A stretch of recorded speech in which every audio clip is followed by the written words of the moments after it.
Believe it or not, lucky number 7 edition of the Keys Corner is here. I'm Geoff Arnold along with Kyle Hewson. It's amazing to think that we have gotten this far. I know, and the season hasn't even started yet. They haven't canceled us. We're on the same videographer. Everything seems to be going great. Yeah, production costs remain pretty low, so that's the good aspect of it. But the Keys Corner, for those of you joining us for the first time, is a show where we discuss, surprisingly, Keys news. We talk about some Orioles news, discuss different promotions that are going on throughout the year, happenings at the ballpark, and some other fun stuff from time to time. But right now, the World Baseball Classic is in full swing, and Team USA getting underway. Yeah, they get underway on Friday against Team Colombia. Michael Givens will be in the bullpen for Team USA. They're one of the 2 pools that haven't started play yet, and one of the pools has already been decided in Team Israel. They are 3-0 right now and moving on. What they've been doing has been incredible. I'm guessing the key is the mensch on the bench. This mascot that they came up with. Cody Decker, who actually I called games against when I was in Frisco in the Texas League. Cody Decker was playing for the San Antonio Missions, and he was the one that I think was the brains behind the mensch on the bench. He said, we need our Joe Boo. Of course, Major League reference right there for those of you who don't remember Joe Boo. But the mensch on the bench has been their Joe Boo, and man, has he had some good mojo or something. He absolutely has. He's been on the bench. He's been in their news conferences. He's everywhere. Yeah. What a great story this is. 200-1 underdogs to win the whole thing, and they're moving forward like they're the favorites. I would have put some money down if I was in Vegas. Yeah, I think I would have too. So they have done really well. Hopefully Team USA will have the same hot start. But even for not Team USA, it's been fun to watch some of the former Keys that are playing on these teams or will play on these WBC teams. We did a press release the other day. 7 former Keys taking part in the World Baseball Classic. Can you name all 7? Manny Machado. There's one. Jonathan Scope. Michael Givens. Ty Kelly. I can't pronounce the guy that plays for the Chinese Taipei. We'll give you some help. Shin Chang. Alan de San Miguel. Yeah. And drawing a blank on the last one. It's the biggest one. Jumbo Diaz? Jumbo Diaz. How do you forget Jumbo? I know. I'm sorry. Jumbo Diaz. Unfortunately, he just got DFA'd by the Reds. For Christian Walker. A former Key, yeah. They were apart by a couple of years. Yeah. But funny how baseball works sometimes. So it's fun to watch the World Baseball Classic, and it's also had me sometimes getting up earlier in the morning to watch it, and hopefully Team USA will make a nice run. But even if you're not rooting for Team USA or you're root for some former Keys. Yeah, Manny Machado playing for Team Dominican Republic. And on Tuesday, they had an exhibition against the Orioles, and he faced off against Kevin Gausman. Gausman facing basically an all-star lineup. He really, really did well. He retired 9 batters, only had to face 10 of them. The only batter that got on base was a Jose Bautista walk.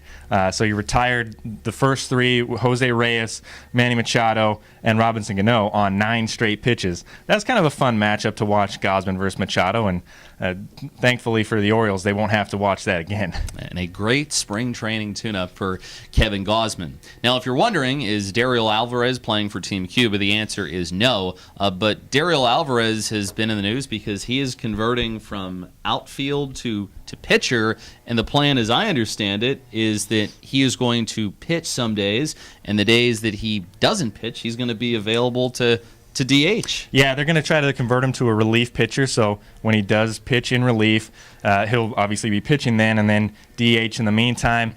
Kind of an unfortunate situation for him. Obviously, he would like to be a hitter. He's a .293 hitter in the minors, so it's not like he isn't a good hitter, but sometimes you just face that overabundance of players. I think it's a good problem to have if you're an organization where you're not scrambling for players, where you're able to convert some of these guys to pitchers. And, it worked out for Michael Givens. He was in the same situation, so hopefully it works out the same for Alvarez. Yeah, the plan, I think, is for him to start in a full season league if all goes according to plan. So we very well might be seeing him back in Frederick. He was last year in 2015 when he was on a little rehab assignment with the Keys. So best of luck to Dariel as he converts from outfield to pitching. It's become one of our favorite promotions the last couple of years this time of year. Beat the GM. That's right. It's March Madness time. Your bracket will probably get busted, just as mine will probably get busted. But if you can do better than our general manager, Dave Zidelis, you can win some cool stuff. Yeah, it'll be a fun contest to try to beat Dave. And if his Temple Owls are in, he's probably going to go with his. Good. Yeah, they're going to have to make a deep run in the AAC championship tournament, and hopefully UConn can knock them out. But of course, you had to throw that one in. Yeah, but if Temple's in, then Dave's probably going to go with his heart and go with the Temple Owls. But see if you can do better than Dave. You can find all the information on frederickkeys.com. It's a Yahoo group. There's the group ID, the password. Join in. Have a little bit of fun during March Madness. Yeah, you can win some ticket vouchers, too. So if you do better than our GM, Dave Zidelis, then that's your prize. So make sure you participate in our Beat the GM pool. I think my biggest flaw when it comes to these things is I always think that these underdogs are going to win. I have to naturally read some articles and we're going to pick the 9 seed over the 8 seed, and this 13 seed is going to win. And you overthink yourself. Right. And the experts do it too. They're like, oh, I think we're going to get this upset here and this upset here and this upset here. And the next thing you know, it's day one, and you're looking at your bracket, and you got all these slashes through it. And you're like, why didn't I just go with my gut? Yeah, going with your gut, I found, is the best thing. The one thing that seems to be pretty consistent is a 12 over a 5 each year. That's true. That happens more often than not. But then you get the Cinderellas and, Florida Gulf Coast a couple years ago, George Mason, VCU, when they made their run. So March Madness, it's so unpredictable. It's so fun to watch and watch these kids play for their school and for the pride, and just continue on and try to make these lifelong memories and cool stories. One shining moment. And it was one shining moment for Mount St. Mary's the other night, as the team from Emmitsburg was able to win the NEC Conference Tournament Championship. They defeated St. Francis of PA, so congratulations to Jamie and Christian and his bunch. Probably headed to Dayton. Do you think they can win the playing game? I think they can. We were talking earlier, and I don't think that if you win your tournament, you should have to play in the playing game. I think that should be, But that eliminates the fun of the first four.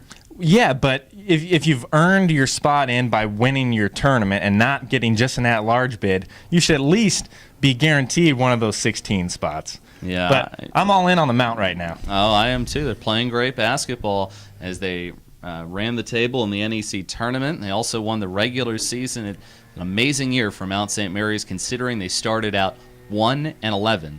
1-11, and they're going dancing this year. So congratulations to them as well, and we hope you'll participate in this year's Beat the GM pool. Not only is it March Madness and Beat the GM time, but it is also that special time of year where we get out in the community and do our favorite thing, pocket scheduling. Yep, we're going to come around to all your businesses, and please take the pocket schedules that we give take you. Them. It doesn't cost you anything. It's out there for promotions and to get people to get excited about Keys baseball. And I'm excited to do it because, being new to the area, I'll be able to see some other businesses that I haven't seen yet. Yeah, some other businesses, meet some cool people. And Trevor, actually, our graphics guy, put this little warning below. So see the bottom of your screen. Please take them.